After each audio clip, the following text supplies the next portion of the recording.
ಕಬ್ಬು ದರ 3,300 ರೂಪಾಯಿ ನಿಗದಿಗೆ ಫ್ಯಾಕ್ಟರಿ ಮಾಲೀಕರು ವಿರೋಧ ವ್ಯಕ್ತಪಡಿಸುತ್ತಿದ್ದಾರೆ ಎಂಬ ವಿಚಾರಕ್ಕೆ ಸಿಎಂ ಸಿದ್ದರಾಮಯ್ಯ ಪ್ರತಿಕ್ರಿಯೆ ನೀಡಿದ್ದಾರೆ.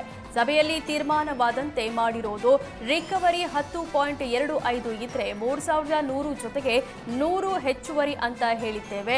ರಿಕವರಿ 11.25 ಇದ್ರೆ 3,200 ಜೊತೆಗೆ 100 ಹೆಚ್ಚುವರಿ ಅಂತ ಹೇಳಿದ್ದೇವೆ. ಅದರಂತೆಯೇ ಕೊಡಲಾಗುತ್ತೆ.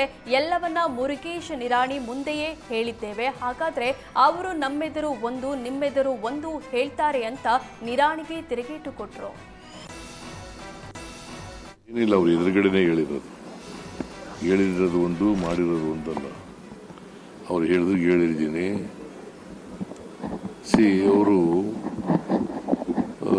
ಜೂಮ್ನಲ್ಲಿ ಬಂದು ಜಿಲ್ಲಾಧಿಕಾರಿ ಹೇಳೋವರೆಗೂ ಕೂಡ ಒಪ್ಪಿರಲಿಲ್ಲ 3,200 ರೂಪಾಯಿ. ಜಿಲ್ಲಾಧಿಕಾರಿ ಬಂದು ಹೇಳಿದ ಮೇಲೆ ಒಪ್ಕೊಂಡ್ರು. ನಾನು ಬಹಳ ಸ್ಪಷ್ಟವಾಗಿ ಹೇಳಿದ್ದೀನಿ, 50 ರೂಪಾಯಿನ ಫ್ಯಾಕ್ಟ್ರಿಯವ್ರು ಕೊಡಬೇಕು. ಸರ್ಕಾರ 50 ರೂಪಾಯಿ ಕೊಡ್ತದೆ. DC ಏನು ಹೇಳಿದ್ದಾನೆ, 10.25ಕ್ಕೆ 3,100 ರೂಪಾಯಿ ಪ್ಲಸ್ 100 ರೂಪಾಯಿ. ಈಗ ನಾವು ನಿನ್ನೆ ತೀರ್ಮಾನ ಮಾಡಿರೋದು 100 ರೂಪಾಯಿ ಮೇಲೆ 10.25 ರಿಕವರಿ ಇದ್ರೆ 11.25 ರಿಕವರಿ ಇದ್ರೆ 3,200 ಪ್ಲಸ್ 100.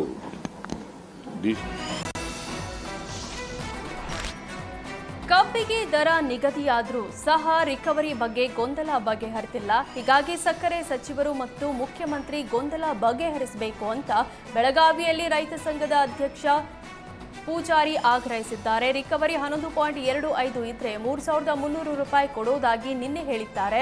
ಆದರೆ ಇದು ರಾಜ್ಯದ ಎಲ್ಲಾ ಜಿಲ್ಲೆಯಲ್ಲೂ ಕಬ್ಬಿಗೆ 3,300 ರೂಪಾಯಿ ದರವನ್ನ ಕೊಡಬೇಕು. ಕಳೆದ 10 ವರ್ಷಗಳಿಂದ ಕಾರ್ಖಾನೆ ಮಾಲೀಕರು ದರ ಏರಿಕೆ ಮಾಡಿಲ್ಲ. 9 ದಿನಗಳ ಹೋರಾಟದ ಬಳಿಕ ಕಬ್ಬಿಗೆ ಬೆಲೆ ನೀಡಿದ್ದಾರೆ. ಸಚಿವರು ಇಲ್ಲಿಗೆ ಬಂದು ಆದೇಶ ಕೊಟ್ಟ ಮೇಲೆ ನಮ್ಮ ಬೇಡಿಕೆ ಈಡೇರುತ್ತೆ ಅಂತ ಹೇಳಿದ್ರು.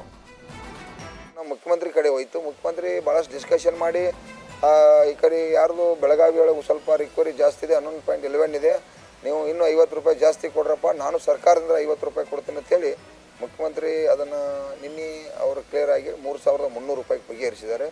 ಇದು ಬೆಳಗಾವಿಗೆ 3,300 ಸಿಗುತ್ತೆ. ಬಾಗಲಕೋಟೆ ಮತ್ತು ಬಿಜಾಪುರದಲ್ಲಿ ತೊಂದರೆ ಆಗ್ತಾ ಇದೆ. ಯಾಕಂದರೆ ಆ ಕಡೆ ಸ್ವಲ್ಪ ರಿಕವರಿ ಕಡಿಮೆ ಇರೋದ್ರಿಂದ ಆ ರಿಕವರಿ ಅನುವಾದ ಮಾಡ್ತಾ ಇದ್ದಾರೆ. ದಯವಿಟ್ಟು ಆ ಕನ್ಫ್ಯೂಷನ್ ಈ ರಾಜ್ಯದ ಮುಖ್ಯಮಂತ್ರಿ ಕೂಡ ಮತ್ತು ಶಿವಾನಂದ ಪಾಟೀಲ್ ಸಾಹೇಬರು ಕೂಡ ಕ್ಲಿಯರ್ ಮಾಡಬೇಕು. ಈ ಬೆಳಗಾವಿ, ಬಾಗಲಕೋಟೆ ಮತ್ತು ಕಾರವಾರಲ್ಲಿ ಎಲ್ಲ ಜಿಲ್ಲೆಗೂ ಕೂಡ ಅನ್ವಯ ಆಗಬೇಕು.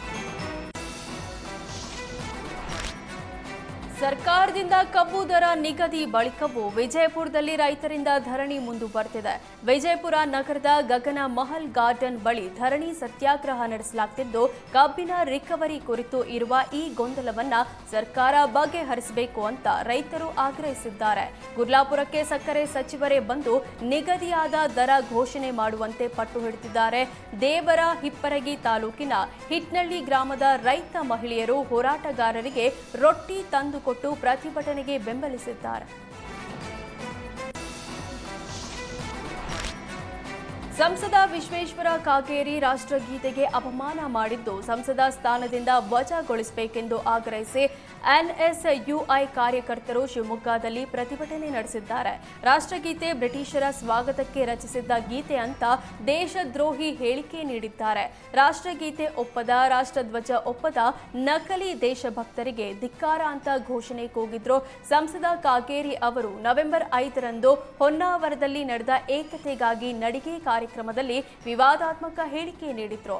ದೇಶದ ಜನರಲ್ಲಿ ಕ್ಷಮೆ ಯಾಚಿಸಬೇಕು ಅಂತ ಒತ್ತಾಯಿಸಿದ್ರು.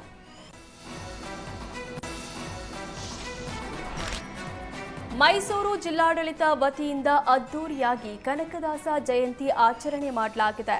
ಬೆಳ್ಳಿ ರಥದಲ್ಲಿ ಕನಕದಾಸರ ಪ್ರತಿಮೆ ಮೆರವಣಿಗೆ ಮಾಡಲಾಗಿದೆ. ಮೈಸೂರಿನ ಕೋಟೆ ಆಂಜನೇಯ ಸ್ವಾಮಿ ದೇವಾಲಯ ಮುಂಭಾಗ ಮೆರವಣಿಗೆ ಮಾಡಲಾಯಿತು. ಶಾಸಕ ಜಿಟಿ ದೇವೇಗೌಡರು ಮೆರವಣಿಗೆಗೆ ಚಾಲನೆ ಕೊಟ್ಟರು. ರಸ್ತೆಯುದ್ದಕ್ಕೂ ವಿವಿಧ ಕಲಾ ತಂಡಗಳು, ಟ್ಯಾಬ್ಲೋಗಳು ಸಹ ಮೆರವಣಿಗೆಯಲ್ಲಿ ಭಾಗಿಯಾಗಿದ್ವು.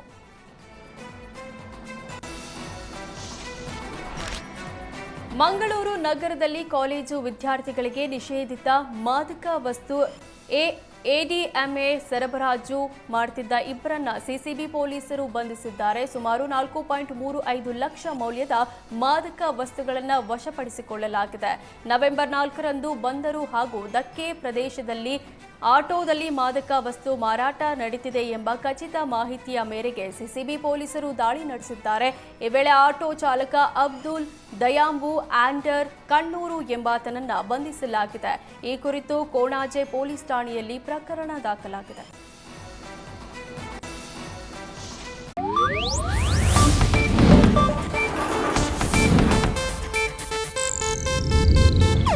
ಇದು ಏಷ್ಯಾನೆಟ್ ನ್ಯೂಸ್ ನೆಟ್ವರ್ಕ್ ಪ್ರಸ್ತುತಿ.